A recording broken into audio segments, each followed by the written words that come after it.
Happy Saturday, Epic 7. I hope it's been a banger of a day for you.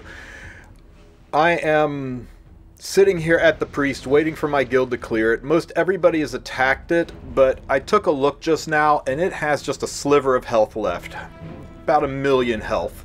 I'm relatively confident that I can take this out, so I'm going to use what in my opinion is one of the best Priest teams for a warrior main. We'll take Fire Ken as a source of defense, breaks, and damage.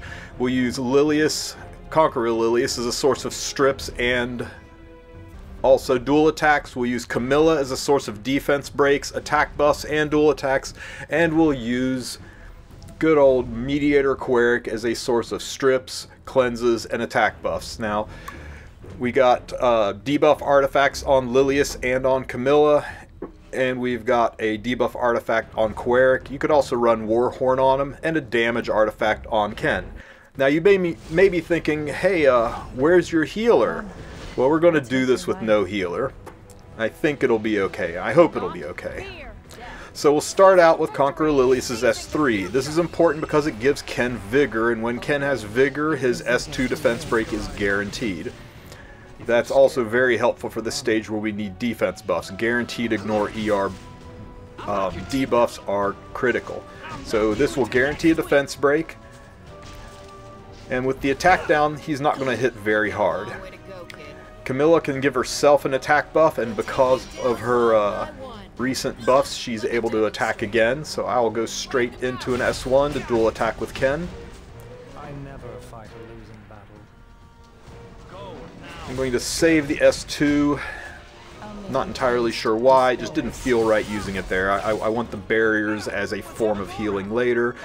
We'll go right into Ken's S3 for some terrific damage. And we're already about a quarter of the way to our goal for 1 mil damage.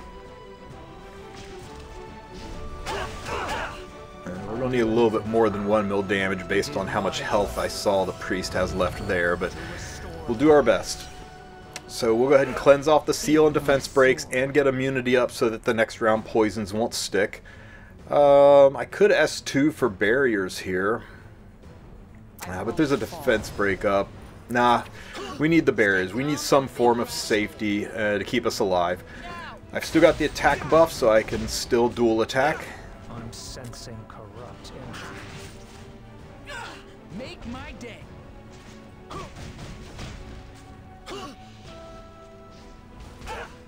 Come, I'll take your life. Okay, so next round is the round we need to have 3 or more debuffs on the enemy. We definitely do not want to use our S2 at this point because we'll need it to strip the counterattack. I don't have an attack buff, so I will use her S3, which is a very strong hit. I'm going to save the S3 just in case I need a backup form of strip. And unfortunately Camilla died, but we've got Vigor up, so we'll guarantee the defense break. Well, we've still got the defense break up, but we take it to 2 turns. We soulburn for an extra attack, and we need 1 more debuff because the burns will go away. We need this attack down to stick, because the burns will happen before the Priest takes a turn, and we want to make sure. Hey, we got the attack buff. Excellent. So that is the 3 debuffs we need to ensure pushing phase and not getting wiped by the snakes. So everybody survives. Ken is hurt pretty bad. I'm going to go ahead and use his S3 to lay down some good solid damage and eat the counterattack. Hopefully he survives this. He does.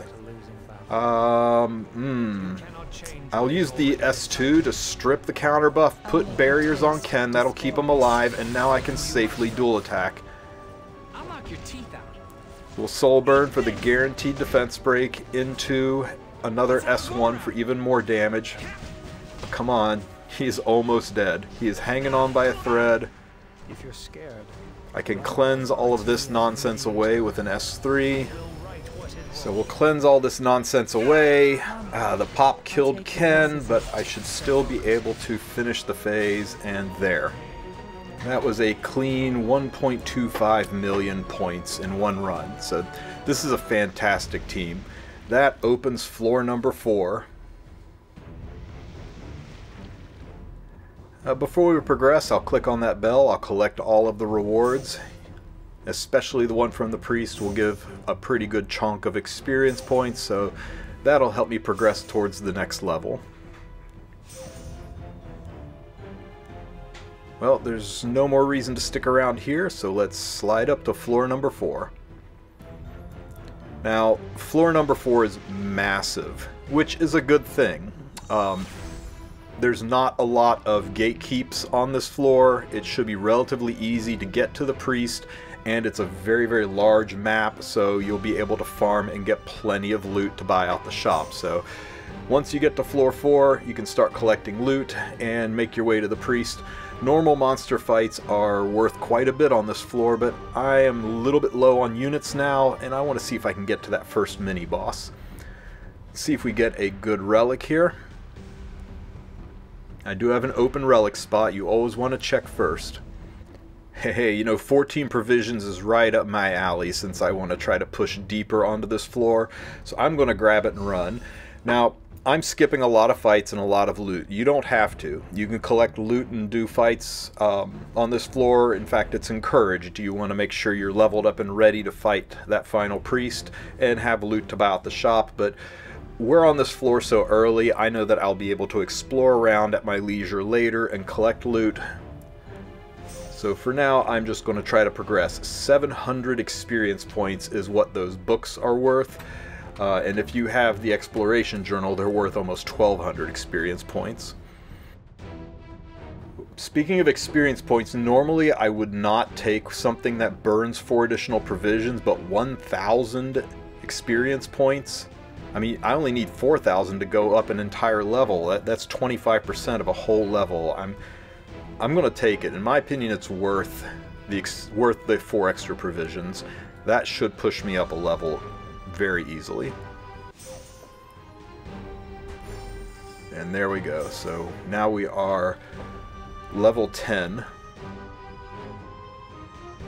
So there's a chest there. I've only got 38 provisions.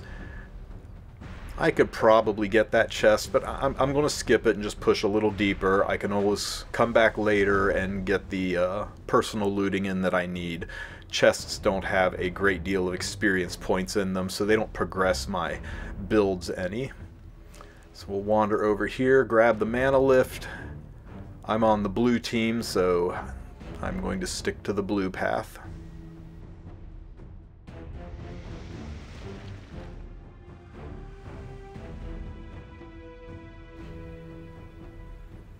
Let's see, my next mana lift is to the north.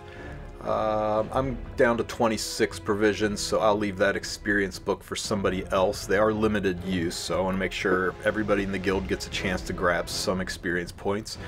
Looks like there is a relic shrine just to the north, as well as a scroll. Okay, we'll grab the scroll first. Hopefully it's a good one.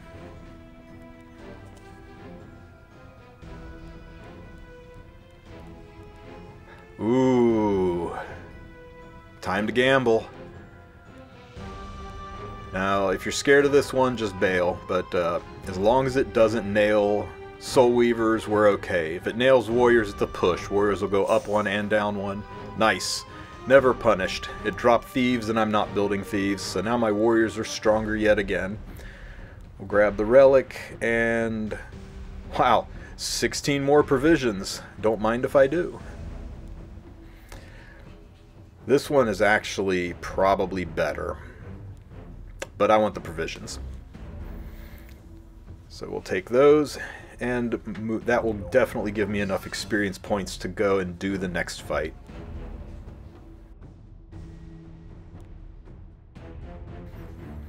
Okay, so here's a priest shrine. I am building priests. Something important, before you grab a statue, you want to make sure you have maxed out the class.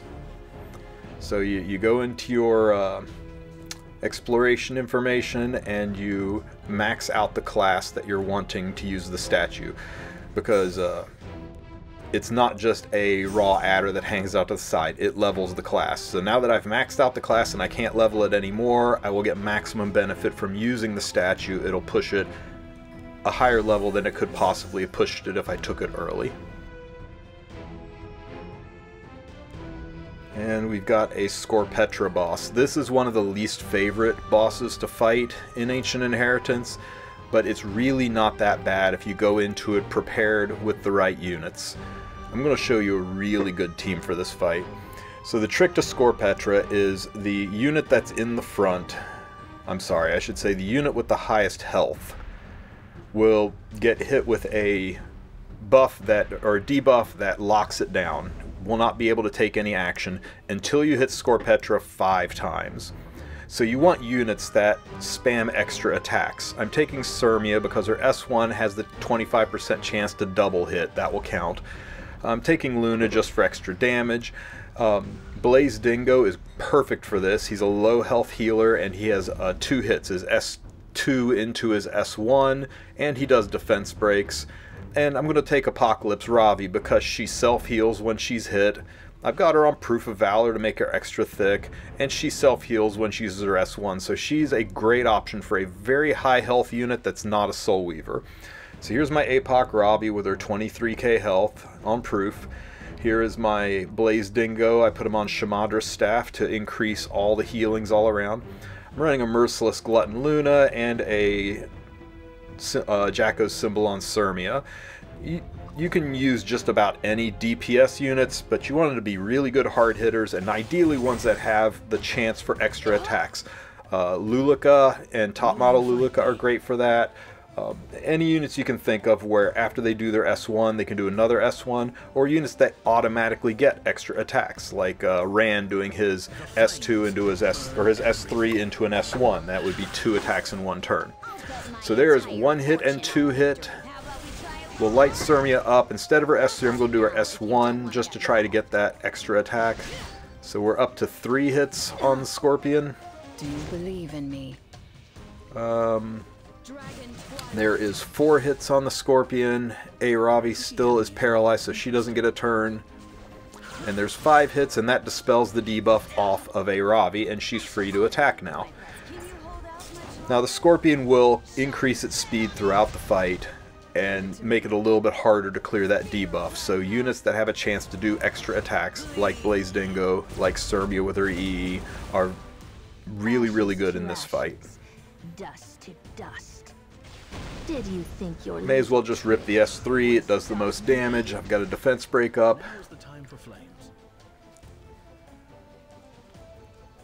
Nobody really needs healed. The S3 is not going to heal so much that I need to worry about it. So Ravi is paralyzed yet again, so we're back to start. I need 5 hits to clear the paralysis.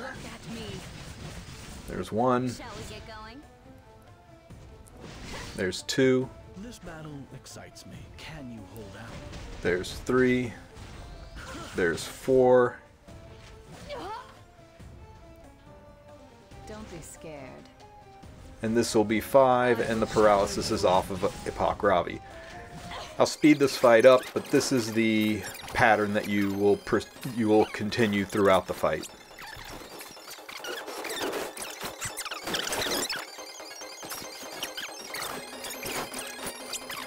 Now, eventually the Scorpion's stacking speed and attack boosts will overwhelm your ability to drop that debuff in time, and overwhelm Blaze Dingo's ability to keep everybody healthy.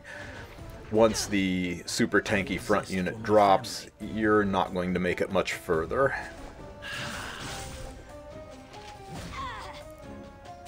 And Sirmia is dead, and that will probably kill Blaze Dingo. Even if it didn't kill, I'd be paralyzed, so I would eventually die. But 1.37 million, more than half of the health on the Scorpion boss with a single team and a single run. So you don't really have to fear this boss. It frustrates most people because they don't understand its mechanics. They take in their highest health unit as their Soul Weaver gets paralyzed, they don't know how to get rid of the paralysis, and everybody's dead before the Soul Weaver can heal up.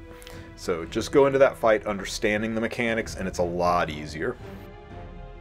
Only 5 provisions left, so that pretty much ends the run today, but I should be able to do a video tomorrow starting with the Warden fight. So we will end this right here beside the portal. I hope you enjoyed this video and that it helps with your progression. If you have any questions, ask them in the comments section. And don't forget to like and subscribe. Have a great one, everybody.